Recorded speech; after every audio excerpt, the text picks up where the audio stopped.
Magandang hapon, narito po ang latest update natin hinggil nga sa bagyong si Dante, sa mga low pressure area na binabantayan natin at maging sa habagat na kasalukuyan ngang direktang nakakapekto sa ating bansa.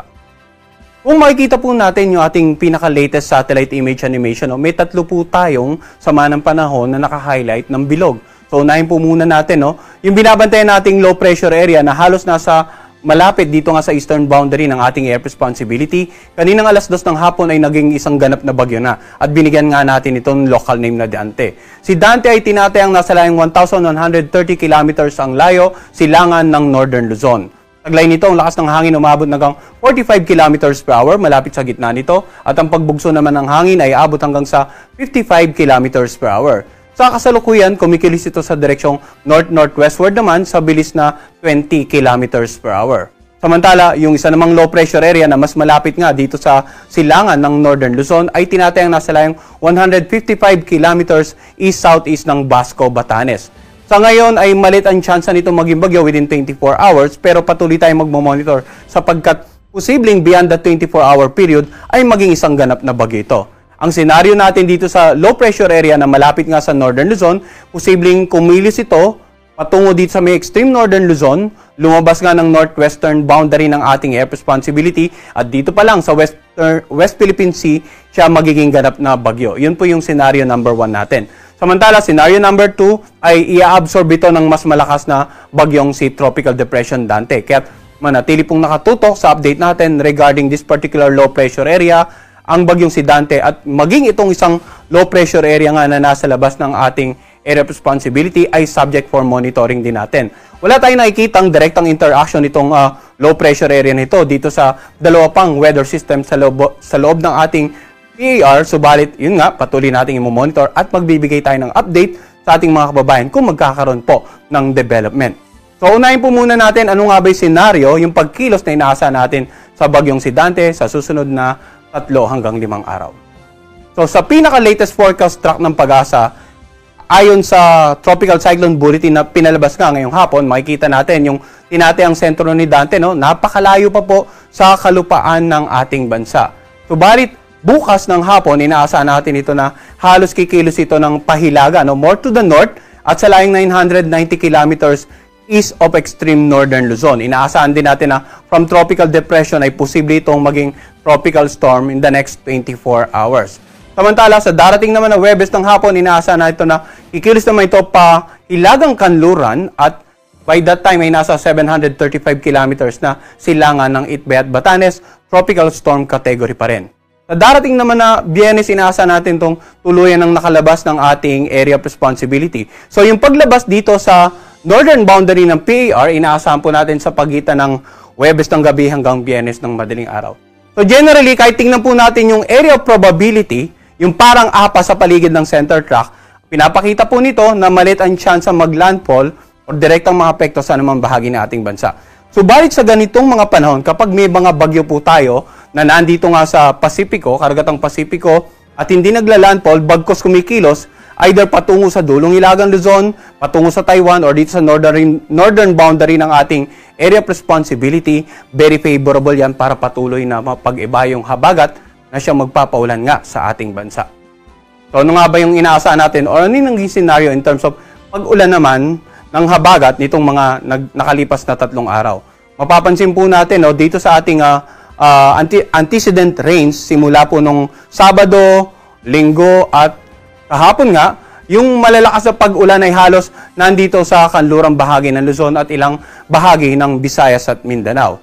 So generally, nakikita nga po natin sa balita, sa actual na may mga pagbaha na dyan, may mga pag-uunang lupa na sa nakararaming lalawigan sa kanlurang bahagi ng Luzon at ano nga ba inaasahan natin for the next 2 to 3 days. Sa ating pinaka-latest weather advisory, simula po ngayong araw hanggang bukas, inaasahan pa rin na matitinding pag-ulan dito nga sa kanlurang bahagi ng Luzon, ilang bahagi ng Bicol region at maging Western Visayas. Lalong-lalo po yung naka-highlight ng red, inaasahan natin na dyan na more than 200 millimeters of rain. 100 to 200 millimeters of rain naman sa orange, samantala dito sa mga naka-highlight ng yellow, 50 to 100 millimeters of rain. So ano nga ba ibig nating ipahiwatig sa ating mga kababayan? Pinakita natin kanina during the past 3 days na matitindi na yung pag-ulan na naranasan halos sa mga naturang lalawigan, same areas. At kung uulanin pa ito, within the next 24 hours as well as within the next 48 to 72 hours, nandiyan pa rin yung pagbanta ng mga pagbasa low-lying areas. Magiging mabagal ang paghupa ng mga baha, nandiyan pa rin yung posibleng pag-apaw ng mga ilog, at nandiyan pa rin po yung banta ng mga pagguho ng lupa, lalong-lalo na kung ilang araw nang umuulan, saturated na yung mga kalupaan, malambot na po yung mga kalupaan sa bahaging bundok. Kaya't mag-ingat po yung mga kababayan natin, lalong-lalo na sa mga lalawigan ng nabanggit natin, nasa kanlurang bahagi ng Luzon, ilang bahagi ng Visayas at ng Southern Luzon area. Maging alerto sa mga posibleng pagbaha at pagguho ng lupa, at patuloy po makipag-ugnayan sa kanilang lokal na pamahalaan at lokal na Disaster Risk Reduction Managing Officers para sa patuloy na gawaing pangkaligtasan. Samantala, yung pinagbugsong habagat naman, dahil nga dito sa nagdaang bagyong Krising at yung potential na magiging bagyo aside from Dante ay patuloy ding magdudulot ng mga pagbugso ng hangin. Kahit wala po tayong warning signal, no, posibleng makaranas tayo ng mga paminsan-minsang pagbugso ng hangin ngayong araw. Dito sa Zambales, Bataan, maging dito sa Metro Manila, Calabarzon, Mimaropa, Visayas at Dinagat Island. Bukas naman mga pagbugso ng hangin sa Ilocos Region, Zambales, Bataan, Bulacan, Metro Manila, Calabarzon, ganun din sa Mimaropa, sa buong Visayas, maging dito sa may bandang Mindanao area, no? Zamboanga del Norte, Misamis Occidental, Lanao del Norte, Camiguin at Dinagat Island.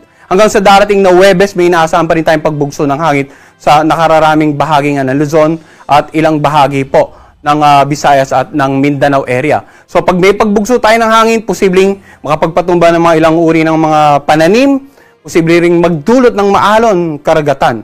Kaya hanggat maaari, muna po malawat yung mga kababayan natin dito nga sa northern at saka western seaboard ng ating bansa, no? O iba yung pag-iingat kung papalaot, lalong-lalo na yung mga kababayan nating mangingisda at yung mga may maliit na sakyang pandagat, sapagkat kahit wala pong bagyo, yung bugso ng habagat ay pwede ring magdulot ng katamtaman hanggang sa maalong karagatan. Samantala, yung mga pag-ulan naman na naranasan natin locally, may ini-issue po ang ating mga Pag-asa Regional Services Division, mga tinatawag nating localized rainfall or thunderstorm advisory.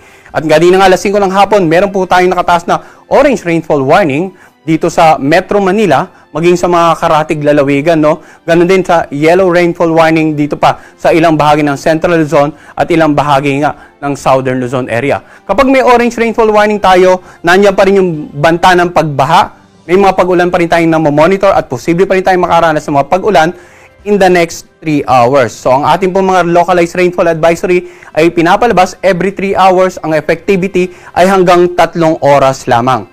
Ibig sabihin, continuous monitoring. Nasa field po ito ng tinatawag nating nowcasting or yung pagpe-predict ng weather over a shorter period of time, usually hanggang 3 oras lamang, at ina-update kung magkakaroon pa ng pagbabago, kung mamaintain yung forecast, or kung ililip na po itong localized warning. Kaya pinapayawan din po natin, aside sa tropical cyclone bulletin, aside sa weather advisory, aside sa mga posibleng gale warning sa mga susunod na araw, i-monitor din po natin yung mga localized rainfall at thunderstorm advisory.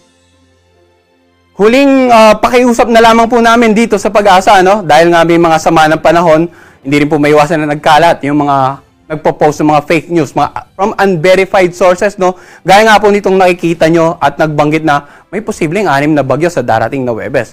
So, muli po, nakikiusap po kami as much as possible, iwasan po natin mag-share ng mga ganitong masyadong exaggerated na information, no? Bagamat may binabantayan tayong bagyo, pero not to this point naman po. Makikita natin halos ginamit pa yung official logo ng Pag-asa, no?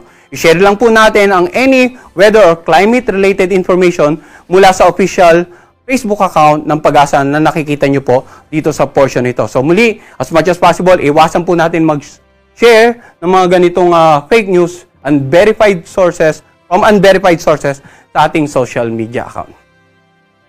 Ang susunod po nating update sa bagyong si Dante papalabas mamayang alas 11 ng gabi at yan po muna latest mula dito sa Pag-asa Weather Forecasting Center. Magandang hapon po sa inyong lahat.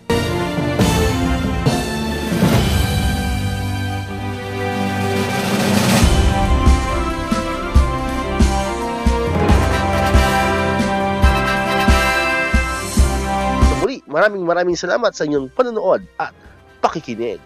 Once again, El Maestro, see you on my next vlog. Bye-bye!